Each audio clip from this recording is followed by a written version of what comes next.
was one of the worst cities in the fucking country, and you were lucky to make it out alive. I don't want to see that happen. Like, I don't want that to happen anywhere. I didn't want it to happen in LA. I don't care if it's ran by Democrats. I just don't want to see my Americans get hit with that. And then I don't want to be the one to say, I told you so. We did this experiment not once, but twice in my own fucking lifetime. And it wasn't good under de Blasio, who was screaming socialism and trying to do all that stupid shit while riffing off of it. All I see from this motherfucker is somebody who's going to endanger fellow Americans, put their lives at risk, and then basically shut them out of businesses and every opportunity, and just cause massive inflation just to live in New York City.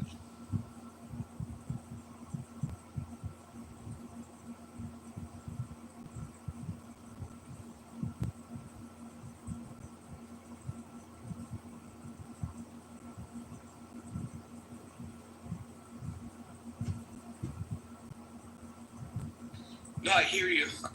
I just think it's a gift, and I mean, look, I think Republicans should point out what a terrible idea it is that a socialist wants to run one of the biggest city in America, and like, yes, talk that shit, but between all of us, this is one of the best developments that's happened in a long time, because they're now unmasking themselves. Their preference, the Democrats' preference in that primary, was a socialist. They can't hide from it anymore. Can't hide. Well, to be fair, New York has closed primary, so yes, you're right.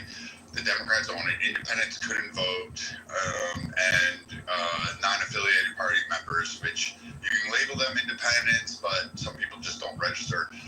They have really weird restrictions when it comes to primaries. And the Democrats can say, you can't say this, like, he overwhelmingly won. So now, and you did it through your ranked choice voting, so you got what you wished for. However, I don't know if the independents, I don't know if again, you haven't seen the bulk of the financial markets come in, a lot of the businesses in there. I can't imagine that there's very much support. What I see here, and it wasn't even a record turnout for this guy for this election, so it wasn't like some great fucking achievement. And what I will see is probably independents shift over to vote for whoever's next in line and maybe pass him over, which may be a saving grace. But the more this guy gets pushed out by progressives, the dumber he's going to look, because he really doesn't have an answer to absolutely anything to go through. Like, why are you stopping at $30 for New York City? Why not do $100? Why not do $1,000 per hour? Is it, what is the rationale for just jumping it to $30?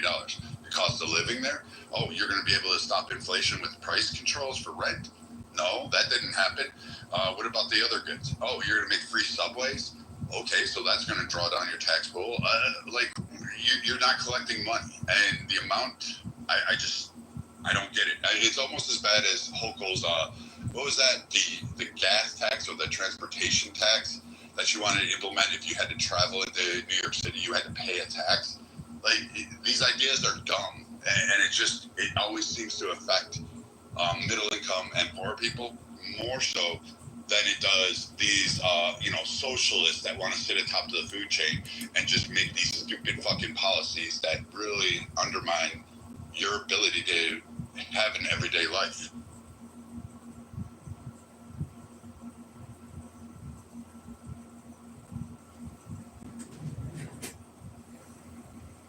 Yeah, I think all that's fair. I just think that there's not enough people recognizing what a huge gift this thing is.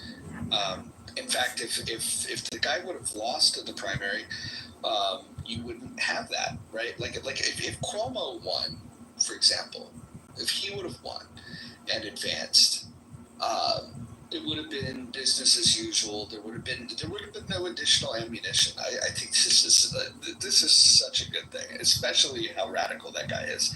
I think him represent. Look, if he was running as an independent, it'd be one thing, but he's not.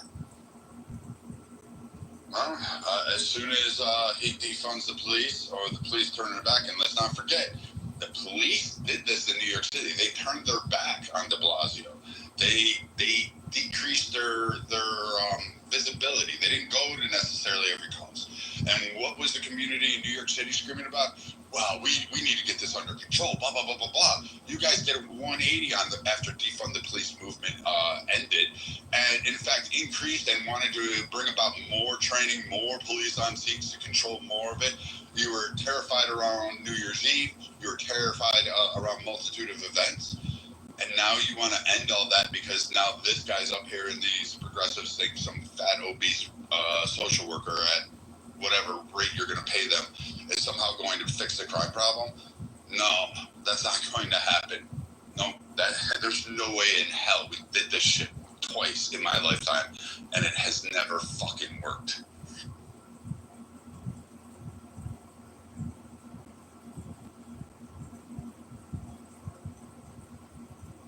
Yeah, I'm kind of excited about this, and I disagree with Thundercat saying that if he wins, we're done.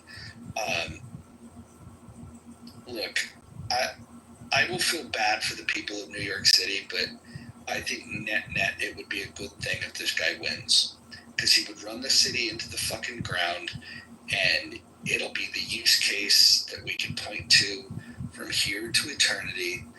And so, look, take it out of the textbooks, man. Everybody romanticizes these ideas, and they think that, because it sounds nifty, that somehow it's going to work. I want to see it happen. I genuinely want to see it happen. In fact, this is going to sound crazy, but when Bernie Sanders was running, I was hoping that he would have gotten the Democratic nomination and could have put those ideas front and center. And I would even be willing to sacrifice to a 4-year term of somebody like a Sanders or an AOC. I understand that sounds crazy, but what we have to do is we have to see once and for all when the fucking real radicals, because let's be honest, we say that Biden is radical because he had bad ideas. We said Obama was radical because he had bad ideas. But they're not even the radicals. Those are like the moderately bad ideas. Just imagine if the real fucking mother lode of all bad ideas was given the executive branch. It would be a terrible time for America, but I think it would be able to mark a moment in time of just to be able to say, this is how bad it is. This is how people in Europe learned how bad socialism was. They had to go through it. Are you referring particularly to Switzerland, how they went through their little, 40-year, 30-year period of socialism and then flipped and said, oh, hell no, we're going bankrupt, we can't. Well, that's one example. I'm thinking more of the goddamn former Soviet bloc countries. I mean, if you ever talk to an American that came from somewhere like Romania and, and lived through just the motherload of bad ideas, they become the best Americans. I can't, honestly, my favorite Americans I've ever met are from Romania. They fucking get it because they've lived through it. And when they hear these ideas, they're like, oh, fuck. Some people from Latin America, too, fit the same thing. They were, they've gone through, the implementation of these bad ideas. And so I actually think, the U.S. going through a period of this would be good for us. That being said, it'll have a short-term pain, and I can understand why people would want to avoid that. I'm thinking long game, it would probably be good for us to expose. I get your point. I mean, some of my favorite people are Polish. Yes, I know all the Polish jokes, but some of the people are there. East Germany is another prime example. Before the Berlin Wall fell down, if you met anybody from there, they would tell you exactly how fucking bad it was and why so many people were hopping the wall. Go talk to them. You're right. In a lot of those Soviet bloc countries, it's anything that ends in a stand, you can pretty much guarantee they're going to have a different experience under that. But I mean, we don't need to go far. We've had examples of this in the U.S. We went through these periods where major cities were taking Chicago.